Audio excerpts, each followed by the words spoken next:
अति प्राचीन काल की बात है। द्रविड़ देश में एक पांड्यवंशी राजा राज्य करते थे। उनका नाम इंद्रद्युम्न था। वे भगवान की आराधना में ही अपना अधिक समय व्यतीत करते थे। यद्यपि उनके राज्य में सर्वत्र सुख शांति थी, प्रजा प्रत्येक रीति से संतुष्ट थी, तथापि राजा इंद्रद्युम्न अपना समय राज्य कार्य में कम ही दे पाते थे। वे कहते थे कि भगवान विष्णु ही मेरे राज्य की व्यवस्था करते हैं, अतः वे अपने इष्ट परम प्रभु की उपासना में ही तद्चित्त रहते थे। राजा इंद्रद्युम्न के मन में आराध्य आराधना की लालसा उत्तरोत्तर बढ़ती ही गई। इस कारण वे राज्य को त्याग कर मलय पर्वत पर रहने लगे। उनका वेश तपस्वियों जैसा था। सिर के बाल बढ़कर जटा के रूप में हो गए थे। वे निरंतर परम ब्रह्म परमात्मा की आराधना में तल्लीन रहते थे। उनके मन और प्राण भी श्री हरि के चरण कमलों में मधुकर बने रहते थे। इसके अतिरिक्त उन्हें जगत में कोई वस्तु नहीं सुहाती। उन्हें राज्यकोष, प्रजा तथा पत्नी आदि किसी प्राणी या पदार्थ की स्मृति नहीं होती थी। एक बार की बात है, राजा इंद्रद्युम्न प्रतिदिन की भांति स्नान आदि से निवृत्त होकर सर्वसमर्थ प्रभु की उपासना में तल्लीन थे। उन्हें बाह्य जगत की तनिक भी ध्यान नहीं था। संजोगवश उसी समय महर्षि अगस्त्य अपने समस्त शिष्यों के साथ वहां पहुंच गए, लेकिन न पाद, न अर्घ्य और न ही स्वागत। मौन व्रती राजा इंद्रद्युम्न परम प्रभु के ध्यान में निमग्न थे। इससे महर्षि अगस्त्य कुपित हो गए। उन्होंने इंद्रद्युम्न को शाप दे दिया। इस राजा ने गुरुजनों से शिक्षा नहीं ग्रहण की है और अभिमानवश परोपकार से निवृत्त होकर मनमानी कर रहा है। ब्राह्मणों का अपमान करने वाला यह राजा हाथी के समान जड़ बुद्धि है, इसलिए इसे घोर अज्ञानमयी हाथी की योनि प्राप्त हो। महर्षि अगस्त्य भगवत भक्त इंद्रद्युम्न को यह शाप देकर चले गए। राजा इंद्रद्युम्न ने इसे भी भगवान का मंगलमय विधान समझकर प्रभु के चरणों में समर्पित रख दिया। क्षीराब्धि में 10 सहस्र योजन लंबा, चौड़ा और ऊंचा त्रिकुट नामक पर्वत था। वह पर्वत अत्यंत सुंदर एवं श्रेष्ठ था। उस पर्वतराज त्रिकुट की तराई में ऋतुमान नामक भगवान वरुण का क्रीड़ा का आनंद था।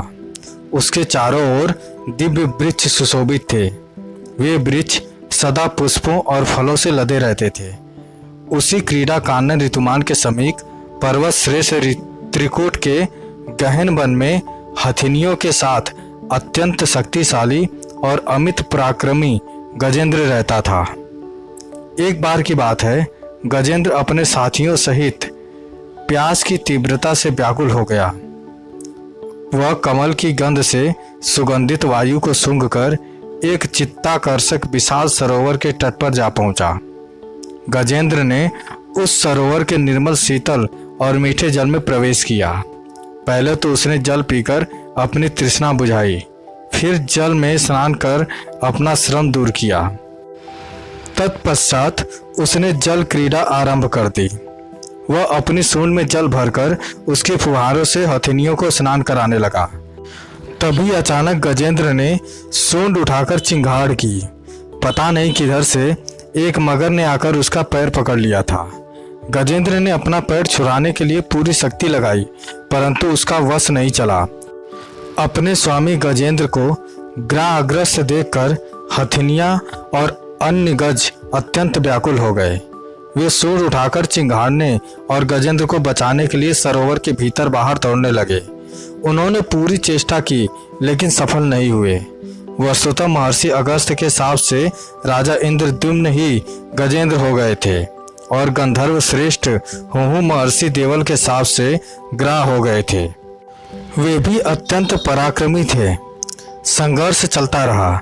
गजेंद्र स्वयं को बाहर खींचता और ग्राह गजेंद्र को भीतर खींचता।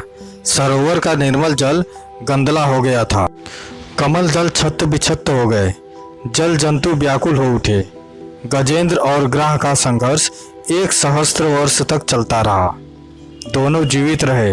यह दृश्य देखकर देवगढ़ चकित हो गए। अंततः गजेंद्र का शरीर शिथिल हो गया। उसके शरीर में शक्ति और मन में उत्साह नहीं रहा। परंतु जलचर होने के कारण ग्राह की शक्ति में कोई कमी नहीं आई। उसकी शक्ति बढ़ गई। वह नवीन उत्साह से अधिक शक्ति लगाकर गजेंद्र को खींचने लगा। असमर्थ गजेंद्र के प्राण संकट में पड़ गए। उसकी शक्ति और पराक्रम का अहंकार चूर-चूर हो गया। वह पूर्णतया निराश हो गया, किंतु पूर्व जन्म की निरंतर भगवत आराधना के फलस्वरूप उसे भगवत स्मृति हो आई।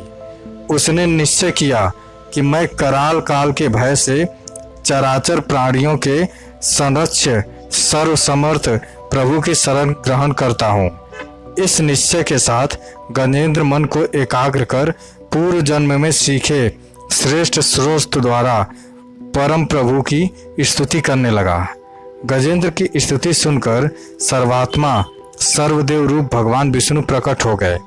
गजेंद्र को पीड़ित देखकर भगवान विष्णु गरुड़ पर आरूढ़ होकर अत्यंत शीघ्रता से उक्त सरोवर के तट पर पहुंचे।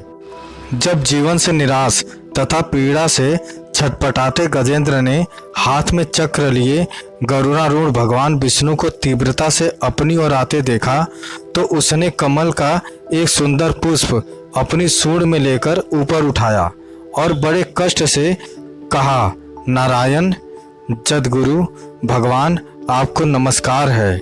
गजेंद्र को अत्यंत पीड़ित देखकर भगवान विष्णु गरुड़ की पीठ से कूद पड़े और गजेंद्र के साथ ग्राह को भी सरोवर से बाहर खींच लाए और तुरंत अपनी तीक्ष्ण चक्र से ग्राह का मुंह फाड़कर गजेंद्र को मुक्त कर दिया।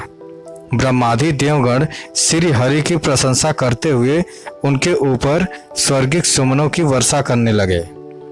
सिद्धि और ऋषि मुनि पर ब्रह्म भगवान विष्णु का गुणगान करने लगे। ग्राह दिव्य शरीरधारी हो गया। उसने विष्णु के चरणों में सिर रखकर प्रणाम किया और भगवान विष्णु के गुणों का प्रशंसा करने लगा। भगवान विष्णु के मंगलमय वरद हस्त के स्पर्श से पाप मुक्त होकर अभिशप्त हुहु गंधर्व ने प्रभु की परिक्रमा की और उनके त्रिलोक के वंदित चरण कमलों में प्रणाम कर अपने लोक चला गया। भगवान विष्णु ने गजेंद्र का उद्धार कर उसे अपना पार्षद बना लिया। गंधर्व सिद्धि और देवगण उनकी लीला का गान करने लगे। गजेंद्र की स्तुति से प्रसन्न होकर भगवान विष्णु ने सबके सामने कहा, प्यारे गजेंद्र, जो लोग ब्रह्म मुहूर्त में उठकर तुम्हारी की हुई स्तुति से मेरा स्तवन करेंगे, उन्हें मैं मृत्यु के समय निर्मल बुद्धि का दान करूंगा। यह कहकर भगवान विष्णु ने पार्षद रूप में गजेंद्र को साथ लिया और गरुड़ारूढ़ होकर अपने दिव्य धाम चले गए। तो दोस्तों, राजा गजेंद्र की यह कथा आपको कैसी लगी हमें कमेंट करके ज़रूर बताएं। अगर अच्छी लगी तो शेयर करें, सब्सक्राइब करें और लाइक करें। धन्यवाद।